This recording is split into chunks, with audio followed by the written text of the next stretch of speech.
Welcome our YouTube channel GS with आंसू। आज से बिहार दरोगा के लिए सेट प्रैक्टिस शुरू कराया जा रहा है स्पार्क पब्लिकेशन से, जो कि एकदम न्यू बुक है और इसमें टोटल 53 प्रैक्टिस सेट दिए गए हैं। जिन लोगों का सपना है बिहार दरोगा बनने का, वो लोग अभी से तैयारी में लग जाएं। वैकेंसी बहुत ही जल्द आने वाली है। वैकेंसी आने के बाद आपके पास समय नहीं बचेगा तैयारी के लिए, इसलिए अभी से तैयारी शुरू कर दीजिए ताकि एक सीट कंफर्म हो सके। वीडियो स्टार्ट करने से पहले आप सभी भाई और बहनों से एक ही रिक्वेस्ट है, प्लीज़ वीडियो को लाइक और सेशन ख़त्म होने के बाद किसी भी एक ग्रुप में शेयर जरूर कर दीजिएगा। चलिए शुरू करते हैं और आप लोग भी सोचिएगा अपना आंसर क्या हो सकता है। पहला प्रश्न देखते हैं, निम्नलिखित बंगाल के नवाबों में से पलासी के युद्ध में अंग्रेजों से कौन पराजित हुआ था? पलासी के युद्ध में अंग्रेजों से पराजित हुआ था Sirajuddaula, option number C. Plassey का युद्ध 23 जून 1757 को हुआ था। अगला प्रश्न है, निम्नलिखित शासकों में से किसको मलाया, सुमात्रा तथा जावा की विजय का श्रेय जाता है? मलाया, सुमात्रा तथा जावा की विजय का श्रेय जाता है राजेंद्र चोल प्रथम को। अगला प्रश्न देखते हैं, निम्नलिखित में से कौन सा चीनी यात्री हर्षवर्धन के शासनकाल में भारत आया था? हर्षवर्धन के शासनकाल में भारत आया था हेनसोंग। अगला प्रश्न है, निम्नलिखित गुप्त शासकों में से किसने विक्रमादित्य की उपाधि धारण की थी? विक्रमादित्य की उपाधि धारण की थी चंद्रगुप्त द्वितीय ने, ऑप्शन नंबर डी। अगला प्रश्न देखते हैं, इंपॉर्टेंट प्रश्न है, निम्नलिखित किस शासक के शासनकाल के विषय पर इब्न बतूता की पुस्तक रेहला प्रकाश डालती है? आंसर हो जाएगा option number C, Mohammad Tughlaq. Mohammad Tughlaq के शासनकाल के विषय पर इब्न बतूता की पुस्तक रेहला प्रकाश डालती है। अगला प्रश्न है, निम्नलिखित में से किसके द्वारा विजयनगर राज्य की स्थापना हुई थी? आंसर है ऑप्शन नंबर बी, हरियर एम बुक्का के द्वारा। हरियर एम बुक्का के द्वारा विजयनगर राज्य की स्थापना हुई थी। अगला प्रश्न देखते हैं, निम्नलिखित में से किस राजवंश के द्वारा मनसबदारी प्रथा का आविष्कार किया गया था? मनसबदारी प्रथा का आविष्कार किया गया था मुगल वंश के द्वारा। अगला प्रश्न है, निम्नलिखित में से किस शासक के अंतर्गत 8 मंत्रियों की एक समिति अथवा अष्टप्रधान थी? आंसर है option number C, Shivaji. Shivaji शासक के अंतर्गत 8 मंत्रियों की एक समिति अथवा अष्टप्रधान थी। अगला प्रश्न देखते हैं, निम्नलिखित में से किसने जहांगीर के दरबार का सजीव वर्णन किया था? जहांगीर के दरबार का सजीव वर्णन किया था सर थॉमस रो। अगला प्रश्न है, तराइन के द्वितीय युद्ध में निम्नलिखित में से कौन सा भारतीय शासक पराजित हुआ था? तो दोस्तों वह भारतीय शासक था Prithviraj Chauhan, option number A. अगला प्रश्न देखते हैं, इंपॉर्टेंट प्रश्न है, निम्नलिखित में से भारत में पुर्तगाली शक्ति स्थापित करने का श्रेय किसको है? भारत में पुर्तगाली शक्ति स्थापित करने का श्रेय जाता है अल्फांसो डी अल्बुकर को। अगला प्रश्न देखते हैं, इंपॉर्टेंट प्रश्न है, भारतीय संसद के द्वारा इनमें से किसके उपरांत धन्यवाद प्रकट किया जाता है? भारतीय संसद के द्वारा धन्यवाद प्रकट किया जाता है भारत के राष्ट्रपति द्वारा संसद के दोनों सदनों को एक साथ संबोधन दिए जाने के बाद, ऑप्शन नंबर डी। अगला प्रश्न देखते हैं, इंपॉर्टेंट प्रश्न है, पंजाबी भाषा लिखने के लिए किस सिख गुरु ने गुरुमुखी लिपि को विकसित किया था? गुरुमुखी लिपि को विकसित किया था गुरु अंगद ने। अगला प्रश्न है, भारत का अंतिम वायसराय निम्नलिखित में से कौन था? भारत का अंतिम वायसराय था लॉर्ड माउंटबेटन। अगला प्रश्न देखते हैं, निम्नलिखित में से किसने सविनय अवज्ञा आंदोलन प्रारंभ किया? सविनय अवज्ञा आंदोलन प्रारंभ किया था महात्मा गांधी ने। अगला प्रश्न है, जिस काल में कृषि कर्म का प्रादुर्भाव हुआ वह कहलाता है? जिस काल में कृषि कर्म का प्रादुर्भाव हुआ वह कहलाता है नवपाषाण काल। अगला प्रश्न देखते हैं, इंपॉर्टेंट प्रश्न है, निम्नलिखित में से कौन सा स्थान अपने गोदीबाड़ा या बंदरगाह के लिए प्रसिद्ध है? तो दोस्तों वह स्थान है लोथल, ऑप्शन नंबर बी, जो कि गुजरात में स्थित है। अगला प्रश्न है, 6ठी शताब्दी ईसा पूर्व में निम्नलिखित में से कौन सा एक गणतंत्र था? 6ठी शताब्दी ईसा पूर्व में गणतंत्र था मल्ल, ऑप्शन नंबर सी।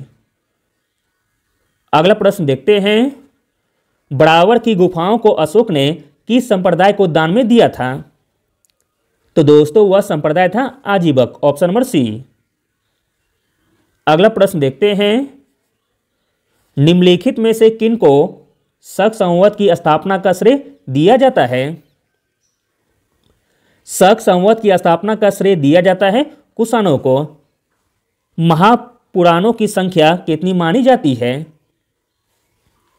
महापुराणों की संख्या मानी जाती है 18, ऑप्शन नंबर डी। अगला प्रश्न देखते हैं, निम्नलिखित में से कौन सा अध्ययन केंद्र बौद्ध केंद्र के रूप में प्रसिद्ध नहीं था? बौद्ध केंद्र के रूप में प्रसिद्ध नहीं था, वह केंद्र था नादिया, ऑप्शन नंबर सी। अगला प्रश्न है, निम्नलिखित में से फतेहपुर सीकरी के निर्माण का श्रेय किसको है? फतेहपुर सीकरी के निर्माण का श्रेय जाता है अकबर को। अगला प्रश्न देखते हैं, निम्नलिखित में से कौन अपने अनुयायियों द्वारा महबूब ए इलाही नाम से जाना जाता था? इंपॉर्टेंट प्रश्न है।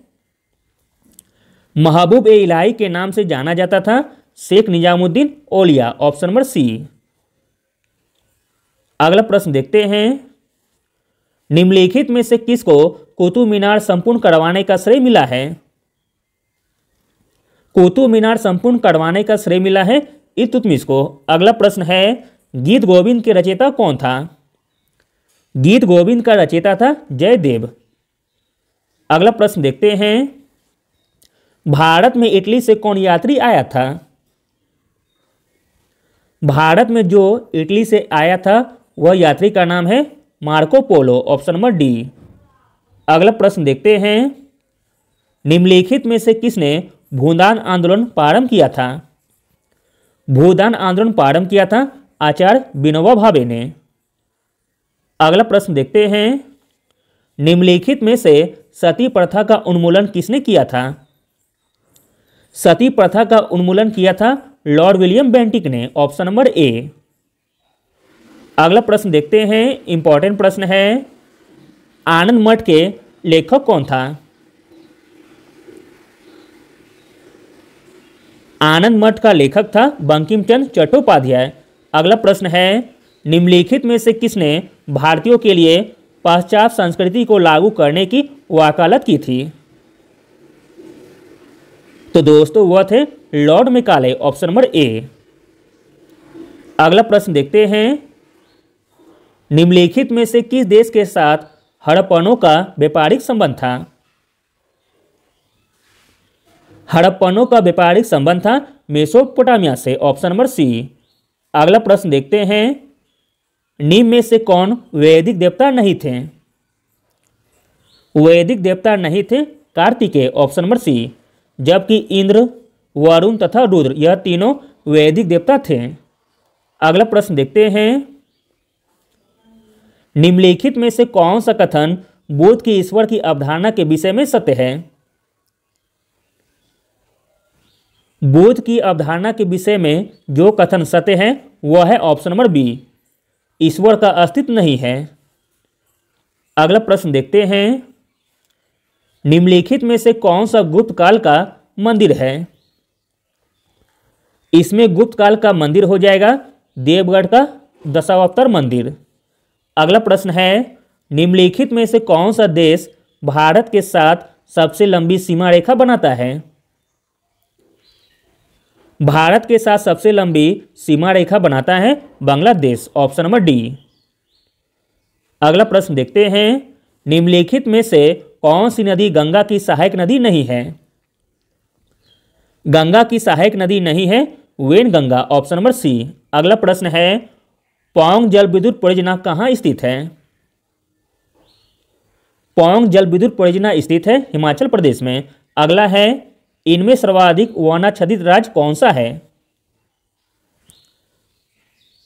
सर्वाधिक वनाच्छादित राज्य हो जाएगा अरुणाचल प्रदेश, ऑप्शन के अनुसार। अगला प्रश्न देखते हैं, भारत का सबसे अधिक विस्तृत मैदान कौन सा है? भारत का सबसे अधिक विस्तृत मैदान है राजस्थान का मैदान। अगला प्रश्न है, भारत में जूट का सबसे अधिक उत्पादक प्रदेश है? भारत में जूट का सबसे अधिक उत्पादक प्रदेश है पश्चिम बंगाल। अगला प्रश्न देखते हैं, इंपॉर्टेंट प्रश्न है, भारत में सबसे अधिक विस्तृत क्षेत्र वाला अफवाह तंत्र कौन सा है? भारत में सबसे अधिक विस्तृत क्षेत्र वाला अफवाह तंत्र है गंगा नदी तंत्र। अगला प्रश्न है, टोडा जनजाति निवास करती है? टोडा जनजाति निवास करती है तमिलनाडु में। अगला प्रश्न है, हिमालय पर्वत श्रेणियां निम्नलिखित में से किस राज्य का हिस्सा नहीं है? इंपॉर्टेंट प्रश्न है, हिमालय पर्वत श्रेणियां जिस राज्य का हिस्सा नहीं है वह राज्य है Uttar Pradesh, option number B. अगला प्रश्न देखते हैं, इंपॉर्टेंट प्रश्न है, भारत में अधिकतम खनिज सेल तंत्र कौन सा है? भारत में अधिकतम खनिजीकृत सेल तंत्र है गोंडवाना। अगला प्रश्न है, कौन सा रेलवे स्टेशन पहले विक्टोरिया टर्मिनल के नाम से जाना जाता था? तो दोस्तों वह रेलवे स्टेशन था Chhatrapati Shivaji terminal, option number D. अगला प्रश्न देखते हैं, इलायची की पहाड़ियां किस प्रदेश में स्थित है? इलायची की पहाड़ियां स्थित है तमिलनाडु में। अगला प्रश्न है, किस प्रदेश में क्षारीय मिट्टी का विस्तार सबसे अधिक है? तो दोस्तों वह प्रदेश है उत्तर प्रदेश। अगला प्रश्न देखते हैं, निम्नलिखित में से किस राज्य से कर्क रेखा नहीं गुजरती है? कर्क रेखा नहीं गुजरती है बिहार से। अगला प्रश्न है, निम्नलिखित में से कौन सा क्षेत्र भारत का सबसे अधिक पेट्रोलियम उत्पादक क्षेत्र है? भारत का सबसे अधिक पेट्रोलियम उत्पादक क्षेत्र है असम का डिगबोई। अगला प्रश्न देखते हैं, इंपॉर्टेंट प्रश्न है, वर्ष 1913 में अमेरिका में गदर पार्टी की स्थापना किसने की थी? गदर पार्टी की स्थापना की थी लाला हरदयाल ने। अगला प्रश्न देखते हैं, संसार में सबसे ऊंची इमारत निम्नलिखित में से कौन सी है? संसार में सबसे ऊंची इमारत है बुर्ज खलीफा। अगला प्रश्न देखते हैं, अस्थि से अस्थि को जोड़ने वाला ऊतक है? अस्थि से अस्थि को जोड़ने वाला ऊतक है स्नायु, ऑप्शन नंबर ए। अगला प्रश्न देखते हैं, इंपॉर्टेंट प्रश्न है, बहुत ही कम समय के अंतरालों का सही मापन होता है? बहुत ही कम समय के अंतरालों का सही मापन होता है परमाणु घड़ियों के द्वारा, ऑप्शन नंबर सी। अगला प्रश्न है, वर्ड प्रोसेसिंग, स्प्रेडशीट और फोटो एडिटिंग निम्न में से किसके उदाहरण हैं? तो दोस्तों यह सभी उदाहरण हैं एप्लीकेशन सॉफ्टवेयर के। अगला प्रश्न देखते हैं, निम्न में से कौन सा रसायन भारत के स्वतंत्रता संघर्ष का एक महत्वपूर्ण प्रतीक था? तो दोस्तों वह रसायन था सोडियम क्लोराइड यानी कि नमक। अगला प्रश्न है, प्राणी एवं उद्भिद वर्गों की महत्तम विविधता होती है? प्राणी एवं उद्भिद वर्गों की महत्तम विविधता होती है उष्णकटिबंधीय नम वनों में। अगला प्रश्न देखते हैं, आइसोहाइट वे रेखाएं हैं जो जोड़ती है? आइसोहाइट वे रेखाएं हैं जो जोड़ती है समवर्षा वाली जगहों को। अगला प्रश्न है, पृथ्वी के क्रोड में सर्वाधिक पाया जाने वाला तत्व है? पृथ्वी के क्रोड में सर्वाधिक पाया जाने वाला तत्व है निकेल और फेरस। अगला प्रश्न देखते हैं, एक डैश लगभग 1 बिलियन बाइट होता है? आंसर है option number C, gigabyte. 1 gigabyte लगभग 1 बिलियन बाइट होता है। अगला प्रश्न है, उस एशियन हाथी का नाम जो मनुष्य की तरह आवाज निकालता है? तो दोस्तों वह एशियन हाथी का नाम हो जाएगा कोशिक, ऑप्शन नंबर बी। अगला प्रश्न देखते हैं, भारत के संविधान द्वारा कल्पित कितने प्रकार के आपातकाल हैं? आंसर है ऑप्शन नंबर सी, 3 प्रकार के। अगला प्रश्न देखते हैं, उपराष्ट्रपति को पुनर्निर्वाचन के लिए पात्रता प्राप्त होती है। आंसर है ऑप्शन नंबर ए, संवैधानिक प्रावधानों के द्वारा। अगला प्रश्न देखते हैं, इंपॉर्टेंट प्रश्न है, संज्ञेय अपराध किसी अपराध को संदर्भित करता है जहां संज्ञेय अपराध किसी अपराध को संदर्भित करता है जहां तो दोस्तों जहां औपचारिक शिकायत के बिना पुलिस किसी मामले को रजिस्टर कर सकती है। अगला प्रश्न है, संविधान के अंतर्गत दिए जाने वाले मौलिक अधिकारों को निलंबित संक्रिया हेतु सक्षम प्राधिकारी है। आंसर है ऑप्शन नंबर डी, संसद। अगला प्रश्न देखते हैं, निम्नलिखित में से किस वर्ष में सबसे पहले अंटार्कटिका के ऊपर ओजोन क्षेत्र की खोज की गई थी? तो दोस्तों वह वर्ष था 1984 का। अगला प्रश्न है, अहमद भारतीय उपग्रह स्टेशन क्रोड किस शहर में स्थित था? अहमद भारतीय उपग्रह स्टेशन कोड स्थित था देहरादून में। अगला प्रश्न देखते हैं, निम्नलिखित में से कौन सा सही रूप से सुमेलित है? इसमें सही रूप से सुमेलित हो जाएगा ऑप्शन नंबर बी, जाइलम, जो कि समनीय उत्तक है।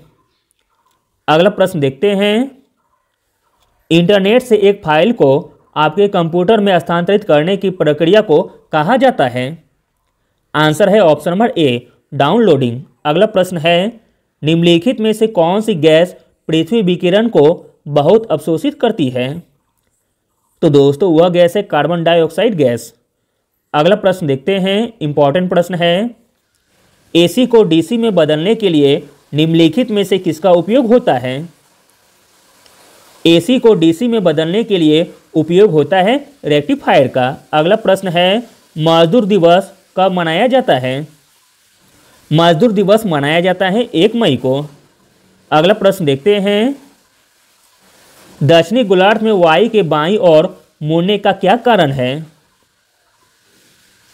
दक्षिणी गोलार्ध में वायु के बाईं ओर मुड़ने का कारण है पृथ्वी का परिक्रमण। अगला प्रश्न है, इसरो का पूरा नाम क्या है? इसरो का पूरा नाम है इंडियन स्पेस रिसर्च ऑर्गेनाइजेशन। अगला प्रश्न देखते हैं, भारतीय राष्ट्रीय कांग्रेस के प्रथम मुस्लिम अध्यक्ष कौन थे? भारतीय राष्ट्रीय कांग्रेस के प्रथम मुस्लिम अध्यक्ष थे बदरुद्दीन तैयब जी, जो कि 1887 में बने थे, जो कि ऑप्शन में नहीं दिया गया है, यह चारों ऑप्शन गलत दिया गया है।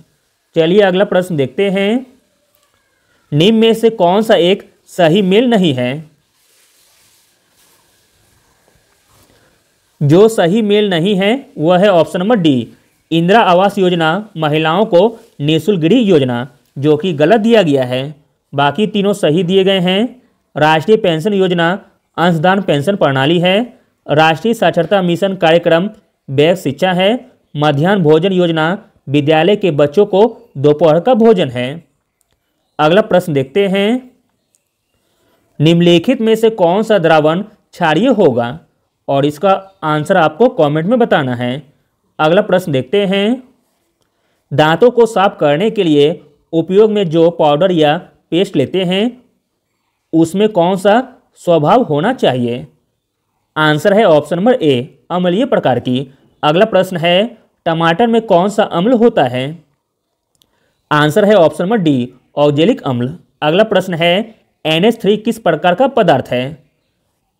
आंसर है ऑप्शन नंबर डी, मंद क्षार प्रकार का। अगला प्रश्न देखते हैं, थर्मामीटर में निम्नलिखित में से कौन सी धातु का उपयोग होता है? आंसर है ऑप्शन नंबर बी, पारा का। अगला प्रश्न है, निम्न में से कौन सा रोग जीवाणु से नहीं होता है? जीवाणु से नहीं होता है खसरा रोग, ऑप्शन नंबर सी, खसरा, जो कि वायरस से होता है। अगला प्रश्न देखते हैं, बैक्टीरिया को बढ़ते हुए रोकने के लिए निम्नलिखित में से कौन सी गैस का उपयोग होता है? तो दोस्तों वह गैस है SO2। अगला प्रश्न है, लहू में शर्करा का स्तर कम करने वाले हार्मोन का नाम क्या है? लहू में शर्करा का स्तर कम करने वाले हार्मोन का नाम है इंसुलिन। अगला प्रश्न देखते हैं, एक वयस्क मनुष्य का मगज यानी कि ब्रेन का द्रव्यमान कितना होता है? आंसर है ऑप्शन नंबर सी 1350 ग्राम का। अगला प्रश्न देखते हैं, इंपॉर्टेंट प्रश्न है, प्रवर्ती क्रियाओं का संचालन कौन करता है? प्रवर्ती क्रियाओं का संचालन करता है रीढ़ रज्जु, ऑप्शन नंबर बी। अगला प्रश्न है, लड़का किस उम्र में तरुणावस्था में आता है? आंसर है ऑप्शन नंबर डी 11 से 12 वर्ष की उम्र में। अगला प्रश्न देखते हैं, यदि शरीर का समान तापमान 37 डिग्री 6 हो तो शंकु पिंड का आदर्श तापमान होगा? आंसर है option number D 34 degree Celsius. अगला प्रश्न है, ओरल रिहाइड्रेशन थेरेपी का किसके लिए सलाह दी जाती है? आंसर है ऑप्शन नंबर डी कोलरा में, ऑप्शन नंबर डी। अगला प्रश्न है, जस्ट डू इट किस वैश्विक ब्रांड का मशहूर पंच लाइन है? तो दोस्तों वह ब्रांड का नाम है नाइक, ऑप्शन नंबर सी। अगला प्रश्न देखते हैं, निम्न में से कौन बस्तर क्षेत्र में अवस्थित है? बस्तर क्षेत्र में अवस्थित है इंद्रावती राष्ट्रीय उद्यान। अगला प्रश्न है, रक्त में खनिज संबंधी अशुद्धता डैश के द्वारा हटाई जाती है? आंसर है ऑप्शन नंबर बी किडनी के द्वारा। अगला प्रश्न देखते हैं, मौसम की कौन सी दशा बैरोमीटर पढ़ने में अकस्मात गिरावट से सूचित होती है? आंसर है ऑप्शन नंबर ए तूफानी वर्षा।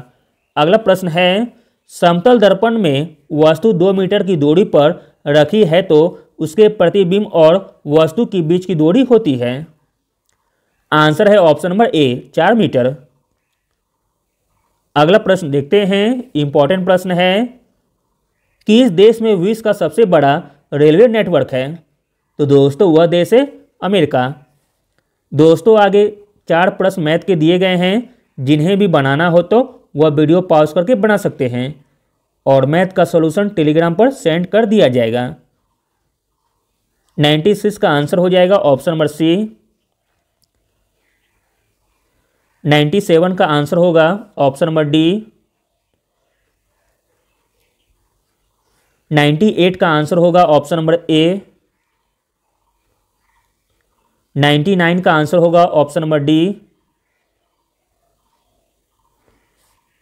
और 100 का आंसर हो जाएगा option number D. Thank you.